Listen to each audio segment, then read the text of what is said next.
개혁이라고 하는 가죽을 다시 새롭게 한다는 말이죠. 개혁이라는 가죽을 뒤집는다는 말이죠. 그러한 종교 개혁을 시작했습니다. 지금부터 496년 일입니다. 이 어거스틴이 가장 엄격한 수도원의 수도사로서 굉장한 죄에 대한 미감성을 가지고 날마다 교회 성사를 할 정도로 아주 자기 죄에 대해서 방황하는 그런 사람이었습니다. 어떻게 해서든지 하나님이 기뻐하시는 그런 삶을 살기 위해서 그 차가운 수도원의 그 성당에서 기도하는 사람이었습니다. 이 어거스틴이 그러나 기도 가운데 하나님의 감화감동을 통해서 하나님의 말씀을 묵상하고 읽을 때, 말씀을 연구하고 있었을 때 그의 마음을 강하게 움직인 것은 바로 오직 의인은 믿음으로 산다는 것이었습니다. 오직 의인은 믿음으로 산다. 내가 기도하는 나의 그 열심이 아니라 또 어떤 나의 그런 하나님을 향한 간절한 마음이 아니라 오직 의인은 하나님께서 나를 사랑하셨다고 하는 그 사랑에 대한 신뢰, 그 믿음으로 산다는 것이었습니다. 인간의 의의가 아닌 하나님의 의의만이 우리를 구원하실 수 있다는 그러한 깨달음을 얻은 것입니다.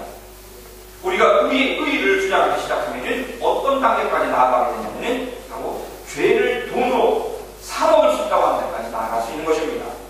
당시 로마 교회는 바티칸 성당을 짓기 위해서 면제부라는 것을 팔았습니다. 거대한 성전을 짓기 위해서 거짓된 진리를 팔기 시작한 것입니다. 돈을 주고서 너가 돈을 많이 내면 너의 죄를 사함받을 수 있다고 하는 그러한 그 마치 상장과 같은 면제부를 팔았던 것입니다. 사랑하는 성도 여러분, 어떻게 돈으로 우리의 죄를 용서받을 수 있겠습니까? 신학자요 수도사였던 죄에 대해서 민감했던 루터는 아무리 기도하고 하나님의 말씀을 읽어도 이것은 도무지 용납할 수 없는 일이었습니다. 그래서 그는 기도하는 가운데 95개의 한국의 글을 빽빽하게 적어서 비텐베르크 자기가 있던 그 신학과 있던 수도에 있던 그곳 성당 북문에 붙여놓았습니다. 이것이 1517년 10월 30일의 일이었던 것이에요.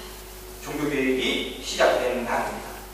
루터는 1000년 동안의 긴 중세시대에 교회가 가장 강한 권력을 가지고 있던 그러한 중세시대에 그러나 교회의 진정한 본질을 잃어가고 있던 그 칠흑같이 어두운 그러한 시대에 하나님의 거룩한 교회를 지켜낸 파수꾼이었습니다. 여러분들 오늘 본 말씀에 파수꾼이라는 단어가 나옵니다.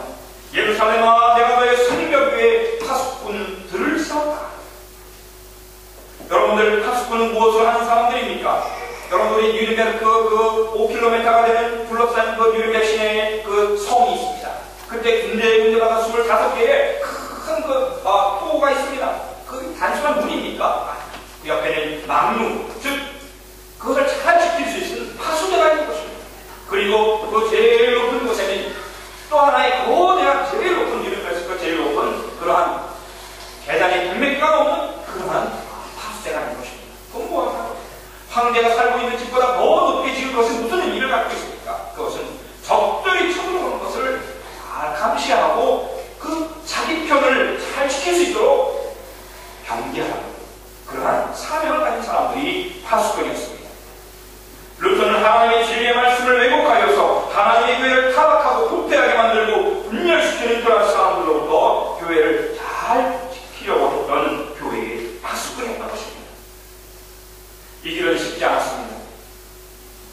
교황이 루터를 파문했습니다. 신부였고 수도사였던 그 루터를 파문했다는 것은 이제 그를 죽여도 아무런 죄가 되지 않는 그러한 사건이었습니다. 그러나 루터는 교황이 자기 파문장을 보냈을 때 그것을 찢어서 교회에 태워버렸습니다. 그가 그렇게 용기를 가질 수 있었던 것은 내가 비진리 앞에 불복하지 않겠다고 했던 그러한 강한 믿음의 결단이 있었기 때문에 그렇습니다. 그는 하나님의 진리의 말씀을 위해서 자기의 생명을 내어놓은 일을 했던 것입니다. 오늘 본 말씀에서 우리는 이사야가 특별히 파수꾼이 해야 될 두 가지를 이해하고 있습니다. 한 가지는 일반적인 것이지만 한 가지는 정말 특별한 것입니다. 여러분들 파수꾼이 해야 될 일은 무엇입니까? 잠잠하지 말아야 하는 것입니다. 잠잠하지 말아야 하는 것입니다. 적들이 막 쳐들어오는데 나는 조용한 것을 좋아해. 나는 겸손해 하면서 이렇게 다물고 있으면 어떻게 되겠습니까? 적들이 쳐들어와서 그 마을을, 그 군대를 침략해서 완전히 적군이 다 파멸시켜버린 것입니다. 파수꾼들은 적들이 쳐들어올 때 목숨을 내놓고 큰 소리로 외쳐야 하는 것입니다. 적들이 쳐들어온다! 적들이 쳐들어온다! 다 깨어나세요! 다 깨어나세요! 이 힘을 다해서 외쳐야 하는 것입니다. 파수꾼들은 밤에만 깨어있는 것이 아닙니다. 낮에도 깨어있어야 하는 것입니다. 밤낮 잠을 자서는 안 되는 것입니다. 파수꾼이 잠을 잔다는 것은 적들이 쳐들어와도 모른다는 것이고 그것은 곧 죽음을 의미하는 것이었기 때문에 그렇습니다. 여러분들 군대에 간 군인들이 가장 힘들어하는 일 가운데 하나가 무엇입니까? 그것은 훈련도 힘들지만 제일 힘든 것은 불침번을 설립입니다.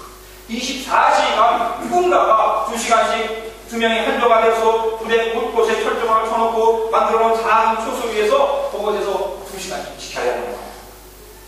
할 일도 없어요, 사실. 그냥 서 있으면 되는 거예요. 쉬운 거 맞죠? 네. 그러나 눈과 정신은 바짝 깨어 있어야 되는 것입니다. 사방을 둘러보면서 누가 부대를 침범한 적이 있나 없나를 살펴보아야 하는 것입니다. 낮에는 좀 쉬워요. 네, 뭐가 보이니까. 그런데 낮에 훈련을 받고 밤에 돌아와서 잠을 자다가 그것도 일찍 잠 모르는데 새벽 2시, 4시에 한참 고나게 잘 때 나가서 불침번을 서야 하는 그 병사는 정말 죽을 맛인 것입니다. 헛것까지 봐요. 저는 이제 반응 출신입니다. 그렇게 이제 이 고난에서 이제 제외가 됐는데 그래도 가끔 훈련을 나왔습니다. 부대 송구반이니까 거기서 가끔 이게 연약한 방위들이 데리고 나가서 훈련을 하는데 그때 일주일 동안 야행을 하니까 이제 불침번을 서게 되는 것입니다. 그런데 저는 아니고 다른 우리 부대 방위가 불침번을 서다가 놀랬죠. 그냥 그 하얀 뭡니까 하얀 거 제가 한국말에서 하잖아요. 아무튼 하얀 그릇이 막 흔들리니까 내가 그것이 이제 귀신인 줄 알고 너무 놀래가지고 막 소리를 지르고 나가보니까 하얀 비닐이었다는 그런 정보. 헛것이 보입니다. 무서우면 헛것이 보이는 거예요. 그렇다고 해서 파수꾼이 그 사명을 감당하지 않냐고 그 자리를 떠나거나 도망가면 걔는 큰 징벌을 받죠. 영창을 가야죠. 사랑하는 사육통도 여러분, 이 파수꾼이 해야 될 일은 아무리 피곤하고 고난해도 깨어서 자기가 맡은 그 사명 2시간 동안 지켜야 될 그 사명을 감당해야 하는 것입니다. 그렇지 뭐예요. 그리고 적들이 쳐들어올 때 뭔가 빠스락거리고 작은 하나라도 움직이면 총을 갖다 대고 그것을 경계하면서 암호를 외쳐야 하는 것이죠. 큰 소리로 외쳐야 합니다. 조용한 것이 아니죠. 누구냐? 누구냐? 우리 부대, 우리 사랑하는 우리 동지들이 있는 곳을 침범하는 건 누구냐? 깨어 외쳐야 하는 것입니다. 사는 사람은 그렇게 할 수 없습니다. 영적으로 깨어있는 사람들만이 이 진리의 말씀을 외칠 수 있는 줄 믿습니다. 영적으로 깨어있는 사람만이 하나님의 나라를 지킬 수가 있는 거예요. 하나님의 나라를 지킬 수 있다는 것은 여러분 자신을 지킬 수 있다는 것을 의미하는 것입니다. 나라가 망하는데 내 백성들이 얼마나 무슨 의미가 있습니까? 사수가 있습니까? 모형은 나쁘니다. 파수꾼은 오늘 말씀에 의하면 예루살렘아 내가 너희 성벽에 파수꾼을 세웠다. 그들은 감이나 아니나 늘 담담하지 않을 것이다. 오늘 이 상황 모든 성도님들이 하나님 나라의 주님의 몸된 교회, 우리 교회에 여러분 가정의 파수꾼이 되시기를 예수님의 이름으로 간절히 소원을 드립니다. 두 번째 영적인 파수꾼이 외쳐야 할 것은 하나님이 일하시도록 해야 한다는 것입니다. 이것이 필요한 것입니다. 영적인 파수꾼이 적이 들어가는데 자기가 총 들고 나가서 싸우는 그런 어리석은 파수꾼은 없습니다. 전력 분대를 깨우는 것입니다. 전화기를 갖다 돌리듯이 해가지고 빨리빨리 우리 정예 부대를 보내주십시오 라고 해가지고 적들을 물리쳐야 하는 것입니다. 그러나 하나님 나라의 파수꾼은 자기가 나가는 것이 아니고 사람을 보내는 것이 아닙니다. 천사를 보내는 것도 아닙니다. 하나님께서 약속하신 그 약속을 이루시도록 하나님께서 일하시도록 하나님께서 싸우시도록 하나님의 기업을 상기시켜야 한다는 것입니다. 하나님 싸워주세요. 하나님 나라에서 이겨주세요. 하나님 우리를 살려주세요 라고 얘기해야 한다는 것입니다. 그러니까 파수꾼이 보고해야 될 대상이 분명해야 돼요. 갑자기 파수꾼이 무섭다고 자기 집에다가 핸들을 친다든지 또한 자기 침대에다가 야나 무섭다고 하면 안 되는 것입니다. 어디에 해야 됩니까? 본부에 해야 하는 것입니다. 본부에. 그러면 정부에서는 받아서 정예 부대를 비상을 걸어서 벌떡 일어나서 최후의 무기를 가지고 그 적들을 물리칠 수 있는 것입니다. 오늘 영적인 파수꾼, 이사야가 말하는 영적인 그 진정한 싸워야 될 분은 바로 하나님이시라는 것을 말씀하고 있는 것입니다. 파수꾼보다 적들보다 더 중요한 것은 적들을 이겨낼 수 있는 강력한 군사력이고, 이 군사력은 바로 이 능력은 하나님만이 가지고 계신다는 것을 기억해야 하는 것입니다. 하나님 상기시켰대요.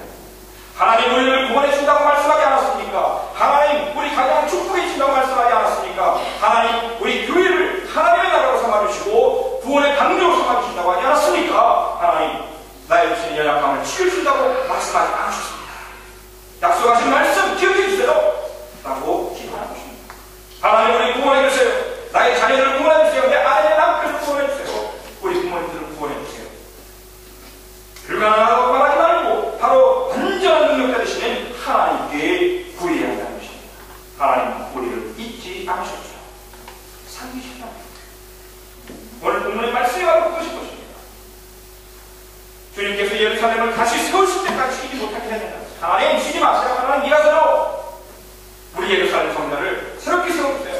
우리 교회를 부흥하게 해주세요. 하나님 이 독일교회를 살려주세요. 기도해야 된다는 것입니다. 쉬지 않게 하나님 쉬지 마세요 라고 해야 된다는 것입니다. 우리들이 아무리 일해도 하나님께서 일하지 않으면 아무런 관계가 없습니다.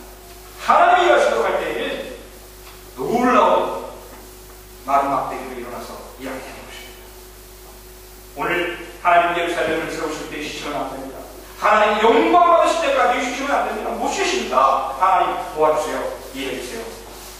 잠잠하지 말고 그렇지 않으십시오. 그것이 파수꾼들이 해야 되는 일입니다. 밤낮 해야 되는 일입니다. 혼자서 할 수 없으면 나눠서 해야 됩니다. 24시간 기도할 수 없으면 24시간 파수꾼 될 수 없으면 나눠서 해야 됩니다. 그래서 우리는 더 풍해야 되고 더 강력한 하나님의 은혜를 받아야 하는 것입니다. 영적인 파수꾼들의 간절한 외침, 간절한 기도, 그걸 통해서 하나님께서는 일하시고 당신의 기업을 새롭게 하시고 우리를 통해서 놀라운 축복을 주신 것입니다. 루터는 바로 지금부터 496년 전에 이 독일 땅 또한 하나님의 교회를 지킨 그러한 하나님의 영적인 파수꾼이었습니다. 그는 정말 전쟁까지 했습니다. 여러분 유럽에는 큰 그 교회들이 너무 800명이 넘은 교회들입니다.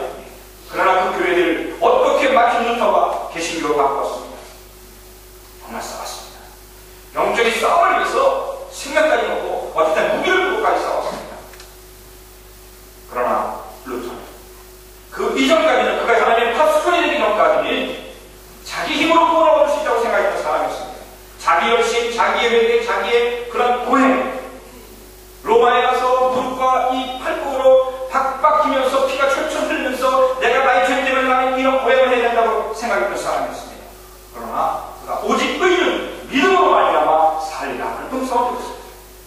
그는 오직 하나님의 말씀, 솔라 스크립투라, 오직 하나님의 은혜로 솔라 스크립투라, 오직 믿음으로 솔라 피리, 오직 하나님의 은혜로 우리가 감당할 수 있다고 하는 이런 구원할 수 있다는 하나님의 음성을 들어보는 것입니다. 그 다음부터 그가 한 열심은 차원이 다른 것이었습니다. 하나님의 도구로 그가 일했던 것이지 자기의 그런 열심을 했던 것이 아닙니다. 완전히 수육교의 주인이 되었습니다. 하나님의 열심을 구하며 내가 하나님의 신실한 파수꾼이 되겠습니다. 하나님 그러한 마음으로 그는 종교개혁을 그가 죽을 때까지 자기가 태어난 곳에서 다시 돌아와 설교하다 순교할 때까지 죽을 때까지 그는 신실한 하나님 교회의 파수꾼이었습니다. 종교개혁은 바로 그렇게 시작되었고 이것이 바로 종교개혁의 신앙입니다. 종교개혁은 나의 신앙, 나의 교리, 나의 능력, 나의 어떤 틀을 만드는 것이 아닙니다. 오직 하나님께서 일하시고 하나님께서 구원하시고 하나님께서 친히 영광 받으시도록 그래서 하나님만을 찬양하고 하나님께 기도하는 그러한 파수꾼의 자리에 우리들이 있게 하는 것입니다. 파수꾼이 하나님의 자리를 차지해서는 안 되는 것입니다. 아무런 능력도 없는 자들이 마치 자기가 와서 모든 군대와 능력을 가져온 것처럼 착각해서는 안 되는 것입니다. 파수꾼이 많은 군대에게 연락을 해서 왔다고 해서 이것은 내가 승리하겠다고 해서는 안 된다는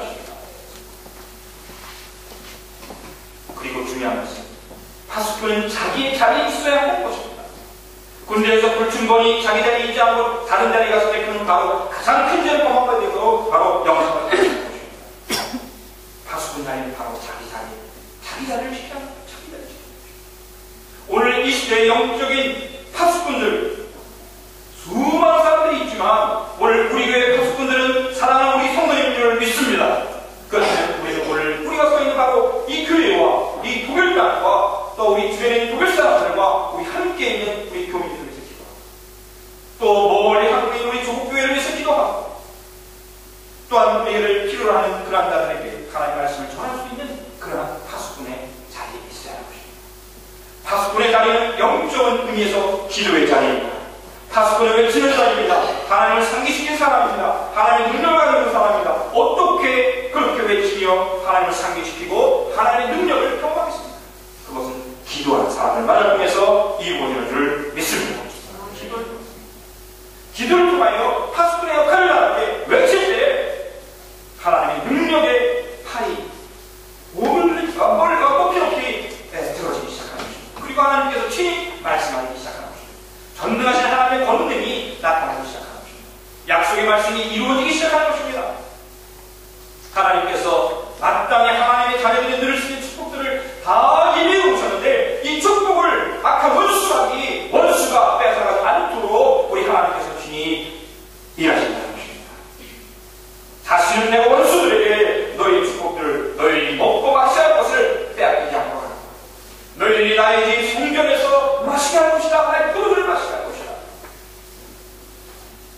다른 민족들로 문민족들로 내가 너희들의 하나님인 줄 알게 할 것이다. 축복과 예배와 성교가 동시에 이루어지도록 하시는 하나님의 온전한 구원을 기도를 통해서 경험하는 것입니다. 기도하는 사람들은 바로 예수 그리스도를 외치고 하나님께 구하는 자들이기 때문에 바로 또 나아가서 구원자가 오신다는 선교의 사명을 감당하는 사람의 것을 알 수 있습니다. 도와라 너의 구원자가 오신다. 파수꾼은 구원자를 불러오는 사람들입니다. 메시아를 불러오는 사람들입니다. 아무런 소망이 없는 그런 환경 속에서 적들이 그림자같이 몰려와도 온전한 구원자이신 우리의 대장 예수가 오신다면 종교개혁뿐만 아니라 하나님 나라의 놀라운 은혜와 기적들이 지금 21세기 이 불가능하다고 생각하고 사람들이 완전히 교만의 가운데 있는 이 땅에 놀라운 하나님의 구원의 역사가 일어날 줄 믿습니다. 오늘 설교 본문에 나오지만 10월 3일부터 11일까지 정말 아직도 정전 상황인 전쟁이 끝나지 않은 정전 60년이 된 우리나라 그 땅에서 그 부산 땅에서 피난민들이 표심을 했던 그 땅에서 전 세계에 있는 주의 종들이 수만 명이 지금 몰려가고 있습니다. 이미 다 몰려갔습니다. 그래서 부산 멕시코에서 이제 8일 동안 모여서 계속해서 10일 동안 모여서 계속해서 세계의 문제들을 고민하고 기도하고 예배드리고 새벽 기도를 드리면서 한국교회의 그 뜨거운 신앙을 경험하게 될 것입니다. 하나님을 섬겨드리는 그러한 놀라운 총회가기를 간절히 바랍니다. 7년마다 열리는 이 총회입니다. 여기에는 이성적인 사람들, 똘똘한 사람들, 세계를 움직이는 사람들, 흥미있는 사람들, 별의별 신앙인들이 다 옵니다. 동방정교회 사람들도 옵니다. 가톨릭 사람들도 옵니다. 개신교 사람들도 수많은 교파가 있지만 다 옵니다. 그들 대표들, 그 델리게이트들이 다 와서 이제 계속 회의하고 예배드리고 성경 공부할 때에 정말 성령의 기름 부으심을 통해서